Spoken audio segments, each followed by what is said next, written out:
ಪ್ರೀತಿಯ ಸಜ್ಜನ ಬಂಧುಗಳಿಗೆ ಈ ನಿಮ್ಮ AK ಶೆಟ್ಟಿ ನಡೂರ್ ಕಡೆಯಿಂದ ನಮಸ್ಕಾರ. ಎಲ್ಲ ಹೇಗಿದ್ದೀರಿ? ಪ್ರತಿ ಬಾರಿಯೂ ವಿಡಿಯೋ ಮಾಡಿದಾಗಲೂ ನಿಮ್ಮೆಲ್ಲರ ಕಮೆಂಟ್ ನೋಡಿದಾಗ ಮನಸ್ಸಿಗೆ ತುಂಬ ಖುಷಿ. ಹಿಂದಿನ ವಿಡಿಯೋದಲ್ಲಿ ಒಬ್ಬರು ಕಮೆಂಟ್ ಮಾಡಿದರು, ಲೈಫಲ್ಲಿ ನನಗೆ ತುಂಬ ಡಿಪ್ರೆಷನ್ ಕಾಡ್ತಿದೆ, ಅಂದರೆ ಮಾನಸಿಕ ಖಿನ್ನತೆ. ನಾನೇನಾದರೂ ಯೋಚನೆ ಮಾಡುವಾಗ ಇದು ನನ್ನಿಂದ ಸಾಧ್ಯ ಇಲ್ಲ, ಯಾಕೆ ನನಗೆ ನನ್ನ ನಂಬಿದವರು ನನಗೆ ಮೋಸ ಮಾಡ್ತಿದ್ದಾರೆ, ಜೀವನದಲ್ಲಿ ನಾನು ಸೋತು ಬಿಡ್ತೀನ, ನಾನು ಮಾಡ್ತಿರುವಂಥ ಉದ್ಯೋಗ ನನ್ನ ಕೈ ಕೊಟ್ಬಿಡುತ್ತಾ? ಇಂತಹ ನೂರಾರು ಯೋಚನೆಗಳು ನಮ್ಮ ಮನಸ್ಸನ್ನು ಕಾಡುತ್ತೆ. ಇದಕ್ಕೆ ನಾವು ಡಿಪ್ರೆಷನ್ ಅನ್ನೋದು. ಮಾನಸಿಕ ಖಿನ್ನತೆಯಿಂದ ಹೊರಬರೋದು ಹೇಗೆ? ಆ್ಯಂಡ್ ಮುಖ್ಯವಾಗಿ ಹೇಳಬೇಕಂದ್ರೆ, ನಾವು ಏನನ್ನಾದರೂ ಯೋಚನೆ ಮಾಡುವಾಗ ಒಂದು ಬಾರಿ ಯೋಚಿಸಿ, ನಾನು ಯಾಕೆ ಇದ್ರ ಬಗ್ಗೆ ಅತಿಯಾಗಿ ಯೋಚನೆ ಮಾಡಬೇಕು, ನಾನು ಇದ್ರ ಬಗ್ಗೆ ಯಾಕೆ ಯೋಚನೆ ಮಾಡಬೇಕು, ಇದನ್ನು ಬಿಟ್ಟು ನನಗೆ ಜೀವನ ನಡೆಸೋಕೆ ಸಾಧ್ಯವಿಲ್ಲ ಇದೆ. ಮುಖ್ಯವಾಗಿ ನಾವು ಅತಿಯಾಗಿ ಯೋಚಿಸೋದನ್ನು ಬಿಟ್ಟಾಗಲೇ ನಮ್ಮ ಜೀವನದಲ್ಲಿ ಏನಾದರೂ ಹೊಸತನ್ನು ಕಲೀಲಿಕ್ಕೆ ಸಾಧ್ಯ. ಮೊನ್ನೆಷ್ಟೇ ಒಂದು ಮಾತು ಹೇಳಿದ್ದೀನಿ, ಯಶಸ್ಸಂದರೆ ಹೊಸದಾಗಿ ಏನನ್ನು ಸೃಷ್ಟಿಸೋದು ಮಾತ್ರ ಅಲ್ಲ, ನಮ್ಮೊಳಗಿನ ಸಾಮರ್ಥ್ಯವನ್ನು ಹೊರತೆಗೆಯೋದು ಕೂಡ ಯಶಸ್ಸು.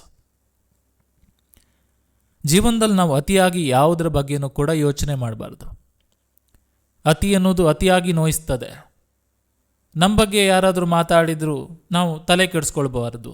ಕಾರಣ ಇಷ್ಟೇ, ನಾವು ಅದರ ಬಗ್ಗೆನೇ ಯೋಚನೆ ಮಾಡ್ತಾ ಕೂತ್ರೆ ನಮ್ಮ ಜೀವನದ ಬಗ್ಗೆ ನಾವು ಯಾವಾಗ ಯೋಚನೆ ಮಾಡೋದು? ಯಾರೋ ನಮ್ಮ ಬಗ್ಗೆ ನಮಗೆ ಗೊತ್ತು ಇಲ್ಲದವರು, ಪರಿಚಯ ಇಲ್ಲದವರು 4-6 ಜನ ನಮ್ಮ ಬಗ್ಗೆ ಮಾತಾಡಿದಾಗ ಅದರ ಬಗ್ಗೆನೇ ಯೋಚನೆ ಮಾಡ್ತಾ ಕೂತ್ರೆ ನಮ್ಮ ಅಮೂಲ್ಯವಾದ ಜೀವನವನ್ನು ನಾವು ಯಾವಾಗ ಕಳೆಯೋದು ಬಂಧುಗಳೇ? ಈ 100 ವರ್ಷ ಜೀವನದಲ್ಲಿ ಹಬ್ಬ ಅಂದರೆ ಒಂದು 60ರಿಂದ 70 ವರ್ಷ ನಾವು ಬದುಕ್ತೀವಿ ಅಂತ ತಿಳ್ಕೊಳ್ಳೋಣ.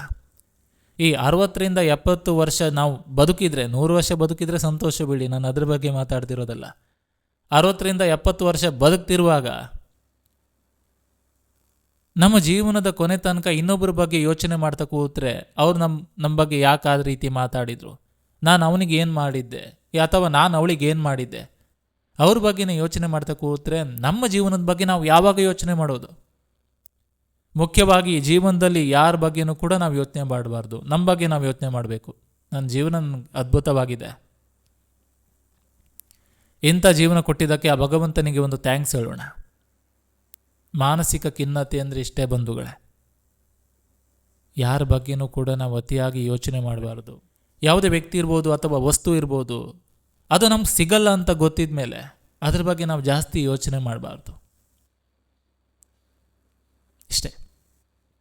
ಮಾನಸಿಕ ಖಿನ್ನತೆಯಿಂದ ಹೊರಬರಬೇಕಾದ್ರೆ, ಡಿಪ್ರೆಷನ್ನಿಂದ ಹೊರಬರಬೇಕಾದ್ರೆ ನನ್ನ 100 ಸಂಚಿಕೆಗಳು ನಿಮ್ಗೆ ಕಾಣಸಿಗುತ್ತೆ. ನನ್ನ ಯೂಟ್ಯೂಬ್ ಚಾನಲ್ ಇರ್ಬೋದು ಅಥವಾ ಈ ಒಂದು ಮಾಧ್ಯಮದಲ್ಲಿರ್ಬೋದು.